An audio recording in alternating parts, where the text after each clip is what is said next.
అధ్యక్ష, మనం రాష్ట్ర ప్రజల గురించి,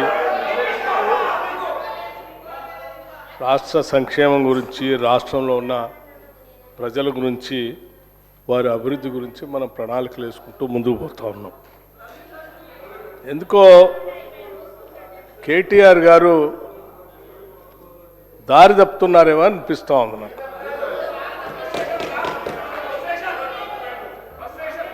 కేటీఆర్ గారు మహిళల గురించి మాట్లాడుతూ, సరే మీకు ఎట్లాగూ మహిళల అభివృద్ధి గురించి కానీ వాళ్ళ సంక్షేమం గురించి ఎటువంటి ఆలోచన లేదు, ఉంటే గతంలోనే మీ ప్రభుత్వ హయాంలోనే చాలా సంవత్సరాలు ఆ క్యాబినెట్లో మంత్రులను కూడా మహిళలను కూడా తీసుకోలేము. మీరు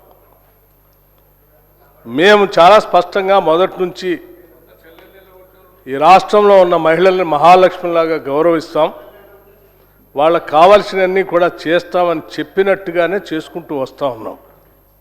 దాంట్లో భాగంగానే మహిళలకి ఆర్టీసీలో ఉచితంగా ప్రయాణం చేసే కార్యక్రమం కానీ, లేకపోతే ఇంకా ఒక అడుగు ముందుకు వేసి ఆనాటి కాంగ్రెస్ ప్రభుత్వాలు మొదలుపెట్టినటువంటి ఇందిరా క్రాంతి పథం, వడ్డీ లేని రుణాలు ఇవ్వాలనేటువంటి లక్ష్యంతో మొదలు పెడితే 10 సంవత్సరాలు మీరు అధికారంలో ఉండి వడ్డీ లేని రుణాలని, ఇందిరా క్రాంతి పథాన్ని, మహిళల అభ్యున్నతిని, వాళ్ళ కావలసినటువంటి స్వావలంబనని లేకపోతే సెల్ఫ్ రెస్పెక్ట్ని పూర్తిగా గాలికి వదిలేసి మీరు ఈ రాష్ట్రంలో ఏం చేశారో అందరికీ తెలుసు, లెక్కలతో సహా.